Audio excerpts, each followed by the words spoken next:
Hello, my name is Allie, and welcome to Funny Fat Friend, a podcast about this bodacious biracial babe trying to find herself in film.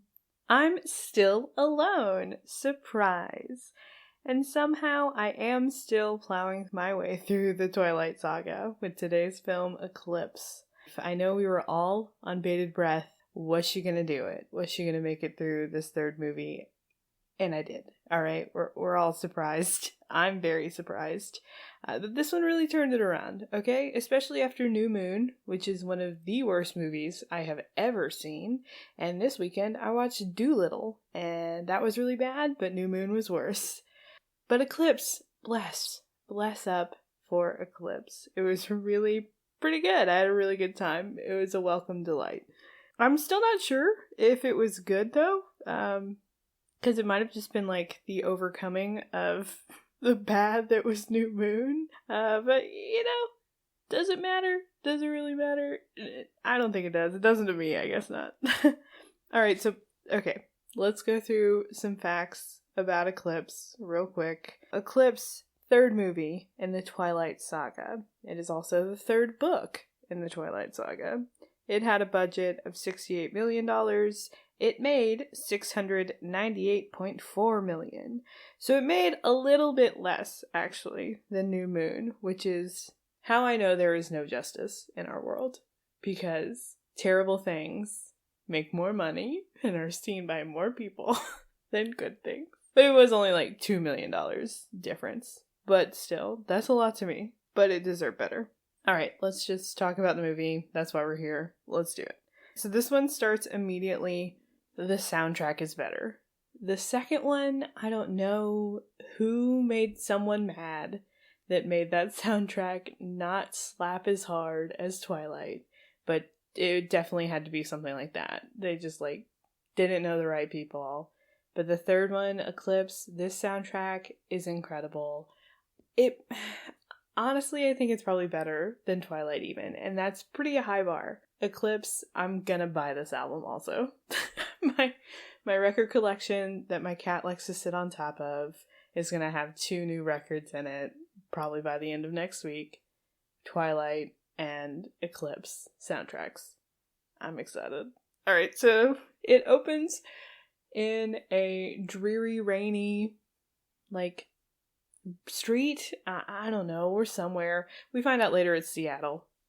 But a generic, cute white man comes out of a diner, and it's raining, and he's going somewhere. I guess he's going home. We see him walk through an alleyway, because that's a convenient thing that men can do. But it's tense already. It's rainy. There's intense music playing. He gets pushed over by a vampire. And then he runs, ends up on the docks. I don't know. I guess, is Seattle on the water? Probably. Geography is my worst category of knowledge. Yeah. I have no idea what geography is like in the world. It's really bad. If you want to make me look very dumb, ask me geography questions. My friends in Seattle, I know a few. Hit me up. Let me know. Is there water? Are there docks? Is this accurate? Okay. But he, lays down on the docks. We can see that he has been bitten by a vampire and he's writhing in pain. Awesome. This is going to be important to us. I do like the opening not being Edward and Bella. That is actually refreshing and cool. That was good. Good job. Oh, this is a different director. This isn't the same director from the last one. Still a dude, but we are now on our third director in the series, which I think there is something to be said, probably, by someone being able to, have a long-term vision for these movies. Probably would have helped, but okay, new director. This person is obviously very into action. The way it is shot, even just this opening, is very, intense and is exciting and really well done. The cinematography is very cool. The shots are very interesting. We get a lot of overhead shots, and that's unexpected and really cool. So I'm already relieved. This one is much better. Okay. I've said a lot. I don't think I've ever talked this much about the opening scene, besides in Hustlers. That opening scene is amazing. If you haven't listened to that one, you should go back, listen to the Hustlers, everybody. Okay. Little man gets turned into a vampire. Then we have Edward and Bella sitting in their lavender field that they love, which is iconic for them. I want to know where that is. If somebody knows where that actually is, I think it's probably Vancouver. This one was shot also in Vancouver. I'd like to go. I need a whole set of shots of me by myself in the lavender field where Bella and Edward discussed all important things in their lives. But okay, they're still talking about marriage because that's how the last one ended, was him proposing to her. And I don't care. I still don't care about them getting married, and I don't care about their love story. They're a bad couple. But anyway, they're still talking about it. And she's like, well, I want to get turned into a vampire. And he's like, well, I want to get married. Me. And then they, like, make out. So I guess he has, like, gotten some control over his stuff. I don't know. His instinct to murder her. Because the last time they kissed, he looked like he was in deep pain. So he's, like, gotten a little better at that. I don't know how much time has passed. I don't know. We got months in the last one. I don't know how long it's been. But she's, like, starting her senior year.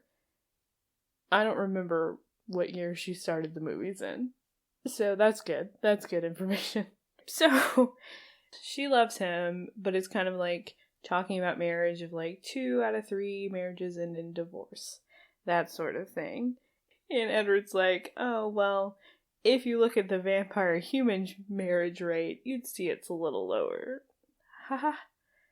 Bad jokes. At least, you know, I'm glad that person's still employed by them, whoever's writing these bad jokes. But overall, this one does, like, literally aesthetically look a lot better. They are still improving on the visual constantly, which is really nice, because they didn't have to. They obviously, like, were gonna make money regardless. So it's nice that they are employing people who want to actually, like, make a cool-looking thing. Then we go back to Bella's house. Charlie, MVP of the entire series, her dad Charlie, is reading a newspaper about serial killings that have been happening in Matilda. My cat is meowing. Charlie's reading a newspaper about serial killings that have been happening in Seattle. That's important. Thank you, filmmaker, for holding the camera long enough on that for me to be able to read it. And, now Matilda's gonna scratch on her scratch pad. So, I guess this is immediately after the last movie, because she is still grounded. He is willing to compromise on her being grounded by, like, if she agrees to see other friends, not just Edward, that she can stop being grounded. He's like, go hang out with Jacob. He's been going through a really hard time. That's sad. So she stops being grounded, and we get a voiceover, which is the only time in the whole movie. Again, their use of voiceover is consistently bad across all the movies. This is the only time in this whole movie that there's a voiceover, and it's her being like, Jacob won't return my calls. And that's it. So it's like, you didn't have to say that. We can see it, you know? You're not talking to him. But whatever. So we know that her and Jacob are, like, on the rocks. And it's sad. But she's not grounded anymore. Great. The cinematographer in this movie is good. Very good. I think his name was Javier. Shout out Javier. Not my friend Javier, but also shout out my friend Javier. I like you also. But I read, and I didn't write down his whole name, but his first name was Javier. And he was very good. The cinematography in this movie is super cool. I've already talked about how it's unexpected and cool. But she goes to, like, go see Jacob. She gets in her truck. And we get, like, an overhead shot of the truck first before kind of, like, panning around. And that was very cool. It looks really neat. But her truck doesn't work. And we find out Edward is in the truck with her all of a sudden. And she's like, oh, you did this, didn't you? You don't want me to go see Jacob. So her truck doesn't work. And I guess it never gets fixed. But the next scene is her at school at the lunch table with her friends who are all 35 years old. They look so old. It is so uncomfortable. And they're talking, and I guess the Cullens have now integrated into her friends because they're like all together hanging out. Alice talks about how she wants to throw a graduation party, and in the middle of them all discussing together, there's like a weird shaking, and the audio gets really odd. It sounds like it's in a tin can, and like distant and muted, and it just looks at Alice, and she's having a vision, is like what we're supposed to assume, which is what I assumed, so it worked, but I didn't like it. It made me feel like my ears were popping. So we know something as bad is happening. You know, it wasn't all the other stuff that has led up to this, that something bad is happening, but, you know, we know now. Thank you. Then we get Edward taking Bella, because he has to drive her around now since her truck doesn't work, and Jacob isn't talking to her, which is the only person in town, I guess, that knows how to fix trucks. He's taking her around everywhere. He drops her off at Charlie's office, which is the police department, and we see a couple is talking with Charlie, and Edward explains that it's like the parents of a boy who disappeared in Seattle, and that there are a lot of disappearances and killings that have been happening in Seattle. Then Charlie comes out, and Edward reminds her that his family bought her a round-trip ticket to Florida that she needs to use before it expires, which is not a thing, but okay. So she goes to Florida with Edward that weekend to see her mom. Her mom is nice. Bella's parents are really good. I don't understand. I'm very confused by all of her actions. Her parents are very open and supportive. I feel like they are easy to talk to if I think they're easy to talk to, and they aren't even my parents. I don't understand, but I guess also teen angst makes you like try and buck the system regardless. So if you have great parents, maybe that's what's happening. I don't know. Anyway, okay. She goes to see her mom. Her mom lets us know that Bella plans to go to the University of Alaska for college. I guess because it's far away, that's like the plan they've come up with so far, is just to tell them that she's going to Alaska for college. But like, did she actually apply? Because it's easy to find out if she didn't. So whatever, this is all not necessary. I don't know, I'm thinking too much now. In the moment I was down. But her mom makes her like a t-shirt quilt of all their trips together, fills her up with a lot of emotions, and so she's like, oh no, maybe I don't want to become a vampire because I won't be able to hang out with my mom ever again. And it was like Edward's plan the whole time to get her to not want to be changed into a vampire because she'd have to give up her family and all that, but she sees through it and is like, whatever, I don't care. Yeah, and then we get to see what's been up with Victoria. You know, good old Vicky, still pouncing through the woods, as one does. The CGI running, though, is still really terrible. They have not cracked the code on that one yet. It's really uncomfortable and I hate it. But yeah, the Cullens are like hunting her while Bella's in Florida. Which, why doesn't Bella just stay in Florida? Why does any of this movie happen? Oh no, now I'm thinking about it. What? If everything is happening in Washington and she has a place to stay in Florida. Well, alright. Never mind. I'm just gonna keep power through the rest of the movie. Ah, jeez. So, the Cullens are hunting down Victoria while Edward and Bella are in Florida. And we can see she's still around and she's still very good at escaping and runs away. But the wolves also show up and they're chasing them too, and that's important. I didn't understand though how 15 people, wolves and vampires, can't catch one vampire. Doesn't make sense. Everybody line up in a circle in the woods. Do you get her? Sure. It's important to the plot. She's really good at running away. Edward and Bella come back from Florida. They go back to school, and Jacob is waiting. And he's wet for some reason.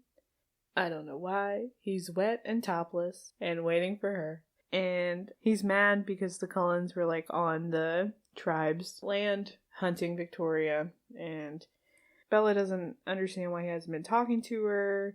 But obviously she does. She understands. This isn't hard to figure out. You know, he's in love with her. Aww. But Emmett and Paul had a misunderstanding, is what he says, which Paul is one of the werewolves. Emmett is the man from Stick It.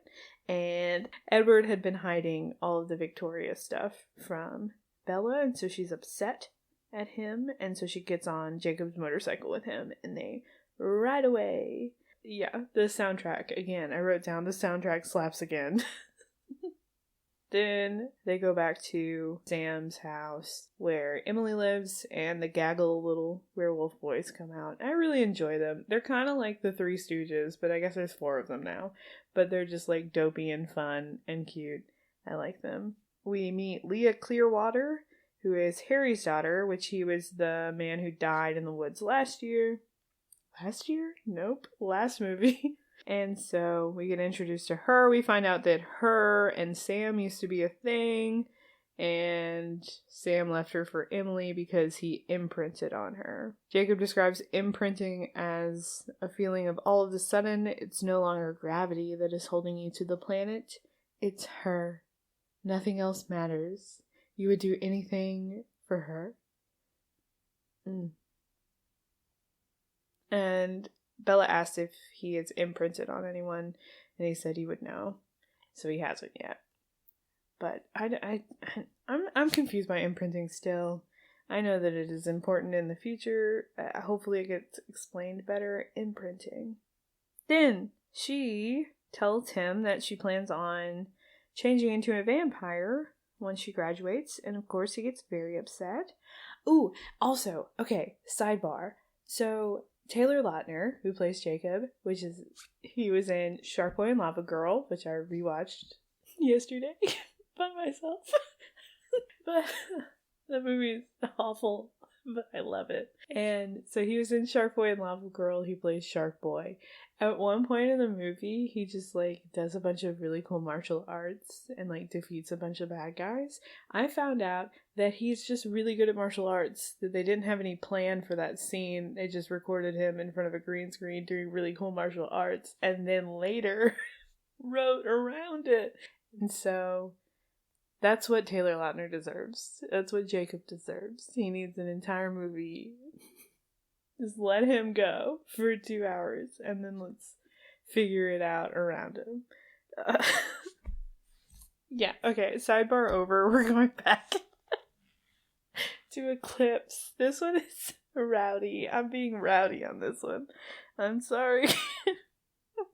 But okay, so he's upset because she's going to change after graduation.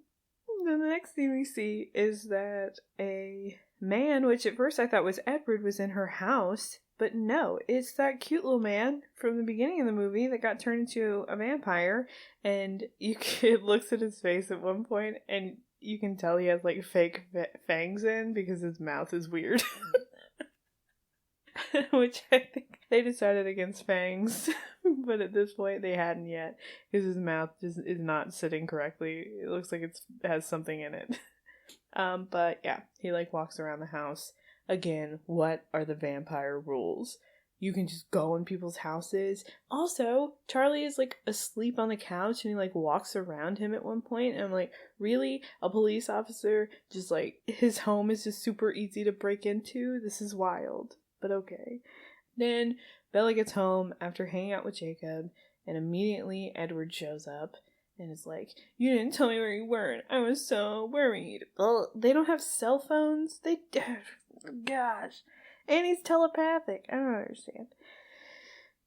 Whatever, drama. So Edward smells that someone has been in the house, and he's like, no, somebody has been here. And he also is wearing a leather wristband. I just wrote that down. I needed everybody to know Edward wears a leather wristband. Nickelback is very much a part of the Twilight series. We had Nickelback Man, who looked like Chad Kroeger in the first movie that died. His girlfriend is still chasing everybody down, and leather wristband. Oh, it's too bad, they didn't get to be on the soundtrack. Or is it better? I don't know. I don't hate Nickelback. I find them fascinating. Again, we are all over the place for this one. Edward senses that somebody was in the house, and Jacob comes by in the morning. He and Edward get into it. They're about to fight, and Bella's like, I'm Switzerland, which means she's like neutral. But yeah, she says that she needs both of them, and that they need to start working together. Alright, so the wolves and the Cullens start actually working together to protect Bella, to watch her, and since, obviously something's going on. But at one point, Edward is taking Bella to drop her off with Jacob. She is, they have, joint custody of her. He drops her off, but, they make out in front of Jacob, and it's gross. But also, Jacob is just shirtless, hanging out with his car. But that's a full fantasy that I now have, is that image of Taylor Lautner hanging out by a beat-up car with no top on. Oh, okay. So they're hanging out again, because the Cullens need to go feed. So she hangs out with Jacob for the day. Her and Jacob are going to a party, is what he tells her, but it turns out it's a council meeting of the tribe. And this is actually extremely interesting. They go to the tribe meeting, and we find out, more backstory of the history of the tribe, and how the beginning of, the hate between vampires and werewolves began. It started with, the tribe had always been small, but they had always been magical, is what he says. And we see this flashback of tribes members coming upon a vampire, this colonial white man, and he has killed a couple of the tribeswomen. And so they attack him, they turn into werewolves and attack him. One of them dies, but the other ends up killing the vampire. But then the vampire's wife, or mate, comes into the village to avenge him, and is killing everybody, but there's only one werewolf left at this point. They talk about how his wife, the werewolf's wife, ends up sacrificing herself in order for them to defeat her. She, stabs herself, and the blood makes the vampire distracted, and the werewolf is able to then take her down. And he said that it just took courage. There was nothing of magic. It was just courage. And, the juxtaposition of this story and Bella and the love triangle is so smart. And it's really good. It was really impactful. I really liked it. I was fully hooked in. And good job. You get a good job. You don't care. It's been 10 years since this movie came out. But in case they are still wondering, it's a thumbs up from me. We also, then, after that, we've learned more about what's going on with Seattle and the vampires there. We find out that they are newborns, that they're building an army of newborn vampires, which are uncontrollable and, very powerful. And there's, a little girl, the guy from the beginning, cute little man. His name is Riley, we now find out. He is building this army of newborns. There's a young girl that has been turned, and he's kind to her, so that must be important. We'll see later. But the Cullens are telling Bella about what's going on with the newborns. It looks like they're building an army. Also, they have still not figured out the color contacts in this one. They're rough. Every movie has had very rough color contacts. I think they should have just let it go, and it doesn't matter. It doesn't matter. The white skin is enough. to let me know they are vampires. The color contacts are uncomfortable and I hate them. Okay, so the Cullens are discussing the growing crisis. They're trying to figure out why it's happening. Edward thinks it's the Volturi because the Volturi had said that they want Alice and Edward to join them, but they know that they won't join them as long as, like, they still have a family. So they think this is, like, some weird conspiracy to take out the family so that they'll join. Then Edward and Bella are discussing their relationship, which happens every 10 minutes, and they're talking about how, well, Bella is saying that she needs to come up with a story for when he turns her, and so that her family isn't confused about why she isn't visiting them. And Edward coldly is just like, well, let's just wait a few decades, they'll all be dead, and your problem will be solved. Ooh. But I appreciate that he does not want her to do this thing, because I think it's a bad idea. But also it's fake. I don't know. I'm invested. But okay. But also it doesn't make sense if she believes everything he ever says and wants to do whatever he wants to do, that she doesn't want to listen to him for this part. I don't know. But okay. So Jacob comes to, like, watch her, and this is a custody battle. Anyway, Jacob comes to, like, take care of her, and while they're hanging out in this beautiful, beautiful, like, mountain, lake landscape, it's gorgeous. I want to go. Is there, post-pandemic, is there anybody that wants to go to Washington and look at beautiful things with me? Okay, thanks. Let's go. But Jacob takes this opportunity while they're in this beautiful place to tell her that he is in love with her, which I thought had already happened, but I guess it hadn't. But he's in love with her. And then he, like, weirdly, forcefully kisses her, and it's horrible. And nobody's Team Jacob anymore because it was so bad and I hated it. He kisses her, and she gets away from him and punches him in the face, and it hurts her hand. And then he takes her home, and Edward immediately rolls up in his tiny little car, which is very funny, and comes ready to tear Jacob to shreds because he knows that something has gone down. And Charlie immediately comes out of the house and, like, gets in between the men, and he's like, what is going on? And Jacob is like, I kissed Bella, and then she broke her hand, punching me in the face. And y'all, I had to pause the movie because I started laughing so hard. I was crying. There were tears. It was so funny. It was so ridiculous. And I loved it. And this movie is wonderful. And thank you, Twilight, for bringing it around. Everybody has to take an L sometimes. That was New Moon. Breath of fresh air. I laughed. That's more merch. I'm gonna have so much merch, you guys. And it's just for me. You can't have it. I'm not selling it. It's just mine. I told her I kissed her, and she punched me and broke her hand on my face. But Charlie's reaction is all of us of just confusion. Oh golly. Okay. Then we go to the Cullens' house again as they're discussing more things about Bella getting turned, stuff. We finally get a moment with Rosalind, who has just, like, been mad in all the other movies. She's just the mad one. That was her entire character description. She was hot and mad and a vampire. But we finally get, like, a scene with just her and Bella just talking. And we get Rosalind's backstory, which is super heartbreaking. She was a woman that had the whole world in front of her and happy, but she met not a great guy, but she just wanted to be in love.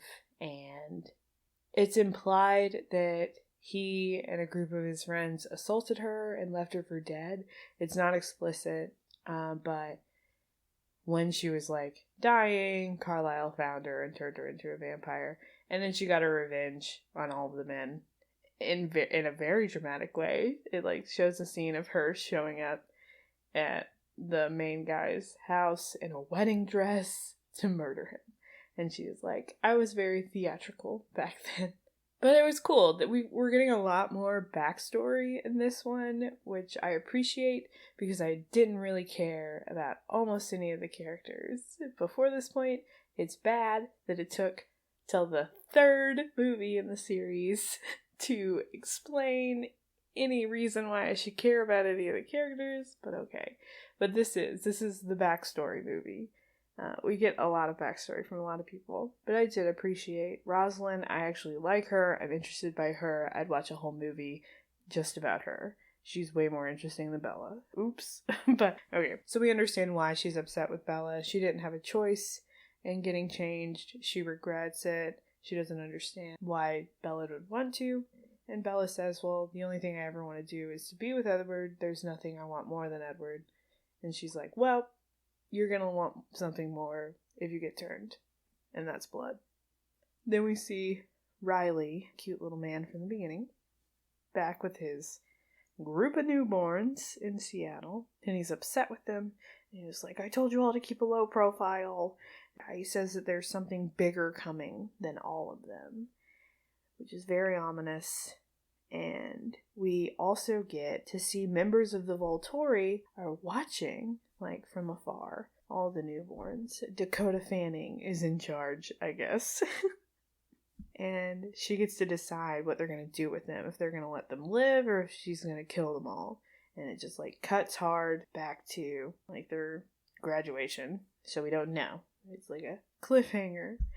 And Anna Kendrick, Jessica, is the valedictorian, I suppose, or class president. I don't know how your graduation worked, but she's giving the speech, and she's talking about how this is the time that they need to be making mistakes, and it's like a hard push in on Bella.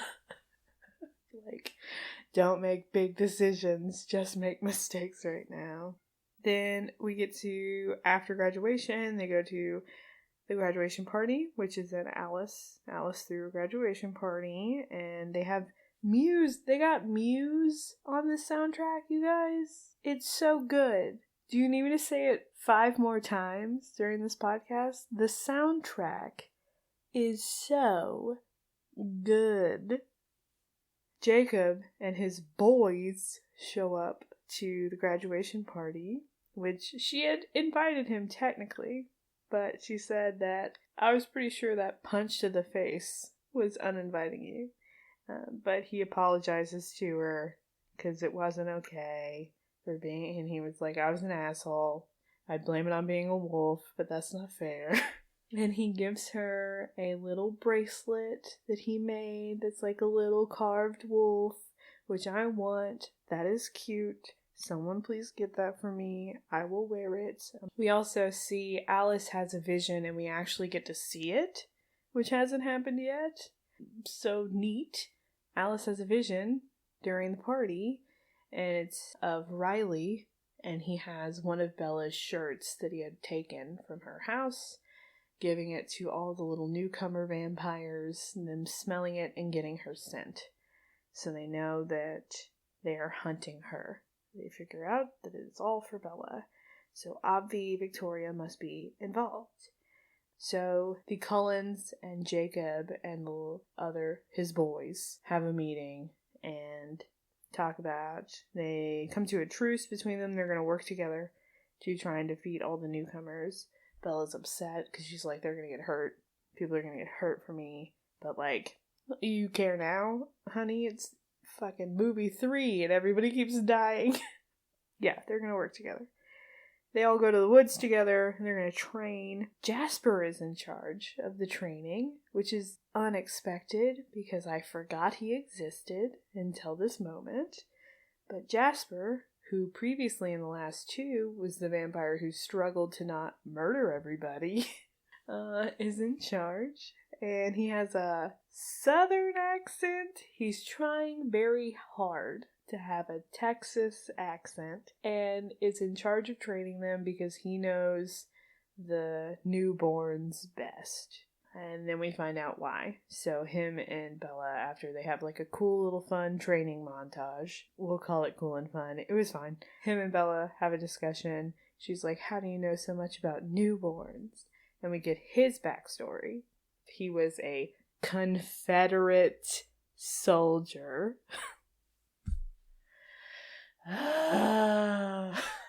And he met a woman named Maria, who was a vampire, who turned him into a vampire. And she built an army because she wanted to control the territory of the South herself. And he was in charge of training the newborns. And more importantly, he was in charge of getting rid of the newborns if they weren't good enough. And she had convinced him to do all these things because he thought that she loved him. But he didn't know what love was until he met Alice. Ugh. Gross. Come on. We all need to be self-fulfilled. I don't understand. But okay. Great. So, that's Jasper's backstory. That's why he knows everything about newborns. Great. Then they figure out that they are tracking Bella's scent. They've already known this, so they're like, how do we mask that? It's with Jacob. They can't smell Jacob. They don't know about werewolves. Newborns don't. So they have Jacob, like, carry her around the woods, which they just had Taylor Lautner fully carry Kristen Stewart, like, running around. That's ridiculous. That's wild. That's rude. But good for him. Like, that's very impressive. I hope that makes him feel good. And I support him if it makes him feel good.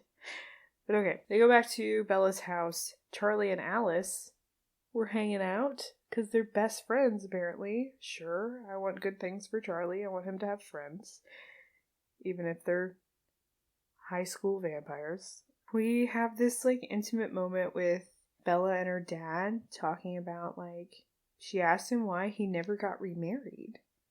And that's really weird.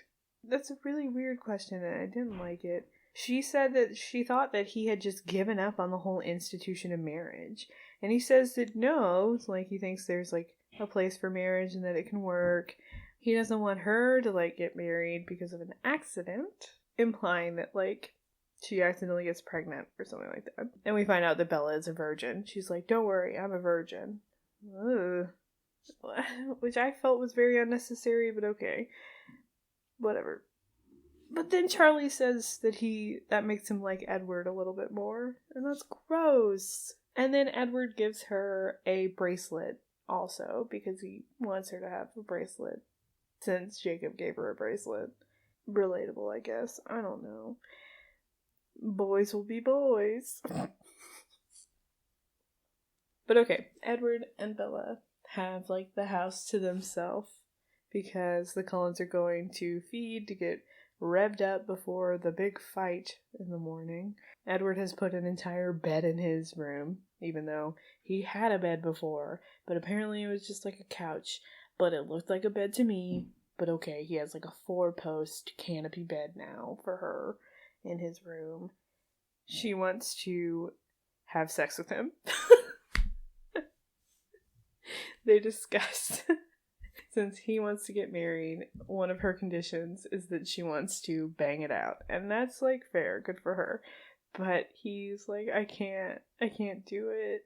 But again, the soundtrack's really good. But yeah, it's really bad. There's just, like, weird close-ups of them trying to take off their shirts, and they both are wearing button-up shirts. So they have a lot of buttons to undo, and then it just stops. They don't do anything.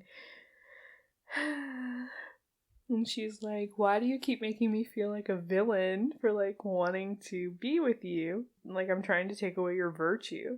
And he's like, it's not my virtue I'm worried about, which is gross.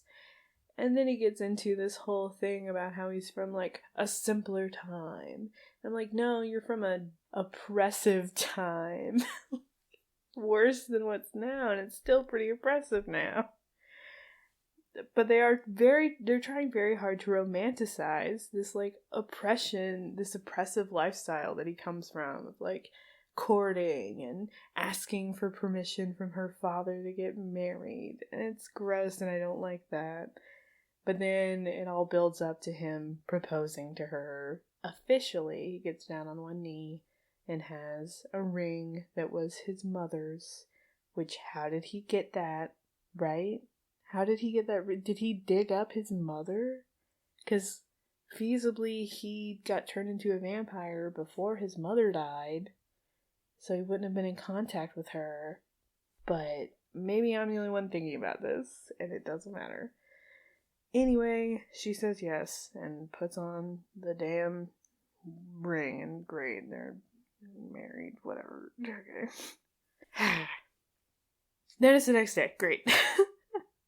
We see Victoria finally, and she's talking to Riley, and we find out that she is like the mastermind behind their army, obviously. Duh, we all figured it out. You're all smart. We're all smart. But okay, Victoria's behind it, and it's exactly like the Jasper Maria story, the way they have juxtaposed the imagery of the way they shot that flashback and the way they are shooting Victoria and Riley. Like, the way those characters interact with each other is really smart. It's really good. I like it a lot. A+ to this director and the cinematographer. They really tried, and it's really good. But yeah, so we see, like, the manipulation there, and it's really good. Bella's in the woods putting her blood on stuff to help. And we find out that her blood doesn't make Edward uncomfortable anymore. So that's good. But she isn't wearing her engagement ring, which Edward thinks it's because Jacob's gonna see it. Oh, also at this point I noticed that, like, oh yeah, they're like, have glittery faces. And I had forgotten that was a thing. I had completely gotten used to it. I guess they, like, toned it down. Jacob comes, and we see that the battle's about to begin. Riley and all his little crew rise up from the lake. I don't know where they are. It's from a body of water. Again, somebody. Geography. This is all this water. But they rise up out of the water like fucking Pirates of the Caribbean bullshit, where they're like underwater. Do they not breathe? What is that? Do they walk underwater all the way there?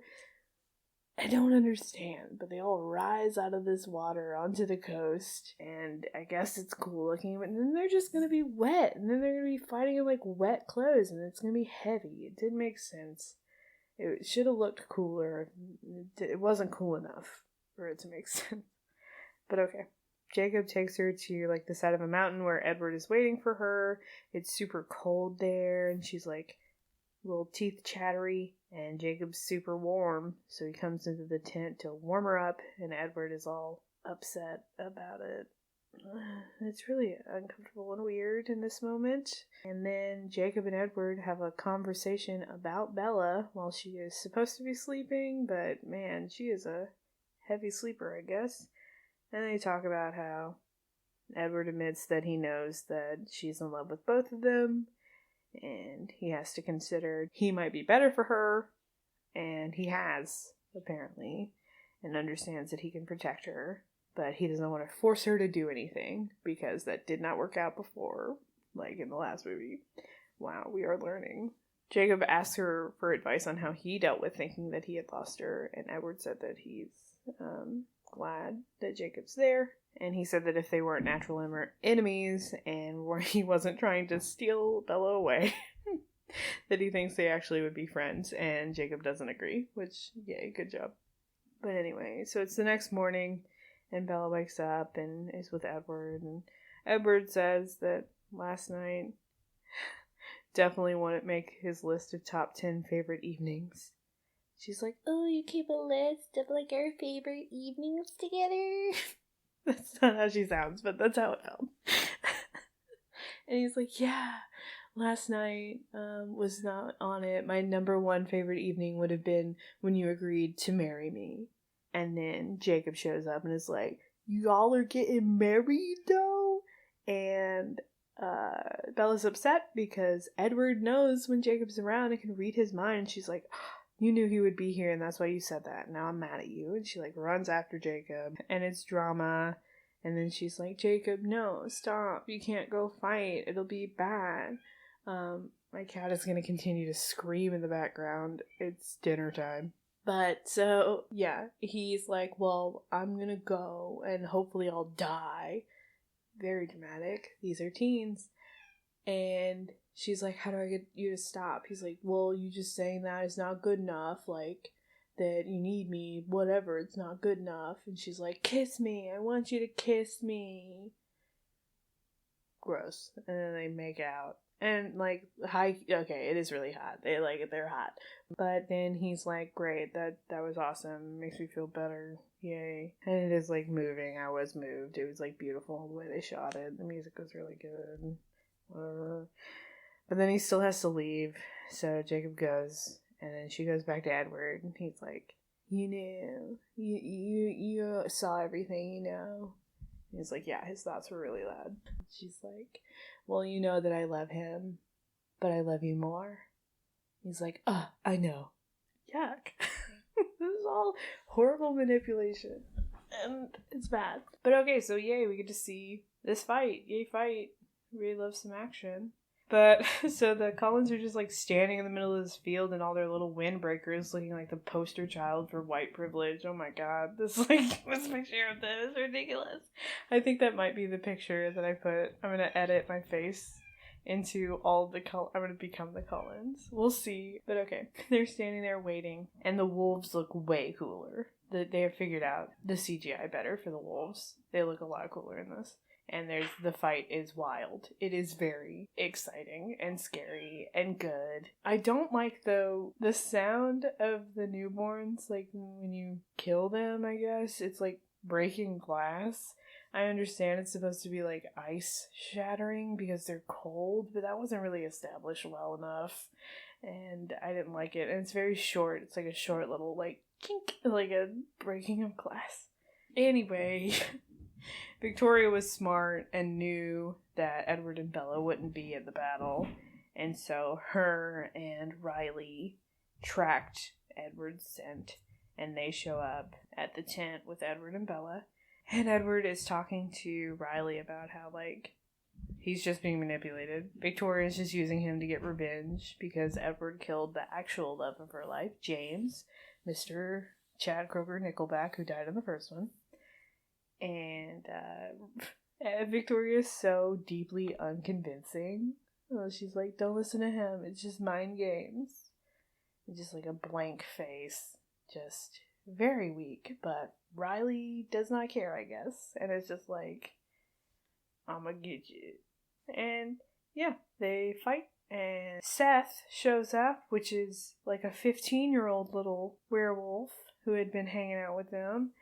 I forgot to mention, but he's there. But he shows up and, like, breaks off Riley's hand, and that's exciting, and gets the jump on him. Then Edward provokes Victoria, because he knows that this is, like, his opportunity to finally, like, get rid of her. But then it's Edward versus both Riley and Victoria, because the poor little werewolf, like, gets hurt pretty quickly, and Bella does the thing from the story about the clan where she provokes them, she distracts them, she cuts her arm open and starts bleeding, and it distracts them and allows Edward to take him out. Edward fully just bites her head off, like breaks her head off her body, and then somehow, I don't understand, like he like throws a lighter on her body, and it immediately, the entire thing bursts into flames. So I guess vampires are just built of gasoline, or what? What is that? What is that? What is the mythology? I need more information about how vampires work. I'm upset and I want to know. Okay, so he burns her body and it's great.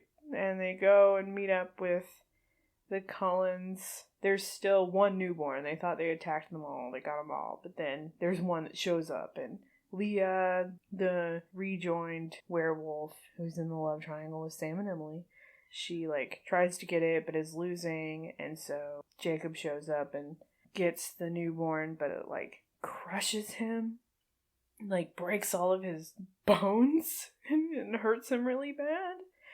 and they kill the little newborn, but Jacob is like wrecked. He is in insane pain. It's really stressful and awful. And also, why were none of the Cullens helping as both these werewolves were trying to beat him up, and all of them were just standing around, and it's rude. I didn't like it. But Carlisle is like, take him home, I'll come by and fix him up later. And so they go, and all the werewolves leave because they know that the Volturi are about to show up. So they're like, you can't be here. So the werewolves leave. The Volturi shows up, which is Dakota Fanning and her boys. And she's like, whoa, some major stuff went down, huh? The Cullens saved one of the newborns, which is just like a young girl who hadn't done anything and was just like scared and didn't know what was going on. But Dakota Fanning is like, why were you made? And like is hurting her and trying to get her to talk. And she's like, we don't know, like, he wouldn't tell us any information because he knew that you all were reading our minds, so he didn't tell us. She's like, okay, well, I'll just kill you then. And the Cullens are like, no, like, we'll like, take care of her, don't. But she's like, nah, we're gonna kill her anyway. So they kill this little girl for no reason. And then Dakota Fanning's like, oh, also, our leader is probably gonna be interested that you haven't turned Bella into a vampire yet. And then just, like, pieces out, all shady as shit like that. So, lit. I'm sure that's going to matter in the next movie. Bella goes to visit Jacob after Carlisle, like, fixes him up. He apparently breaks all his bones to reset them. It's wild. And you hear him screaming. But Jacob tells her that Edward is not as perfect as she thinks he is. And he, like, kind of looks like Edward in this moment, like his skin is all glistening and that sort of thing. That is some interesting imagery that I hope they meant to do and that I'm not just reading into because I want this to be a better movie, but it does look cool. But at this point I am like fully exhausted by this love triangle. I do not care about anybody being in love with anybody. There's, like, the action was too cool. I want more of that. I'm more interested in everything else going on because they gave me other things going on besides their dumb love. So they might have messed up there. Jacob's like, be with me, whatever. And she doesn't want to. Jacob says that he's gonna need some time away from her, but that he'll always be waiting. And Bella's like, yeah, until my heart stops beating. But then he's like, well, maybe even after that. And so that's nice. And then we see Edward and Bella back in their little lavender patch, whatever. And they've decided on the date of August 13th for their wedding. And Edward calls her on trying to make everyone else happy instead of herself.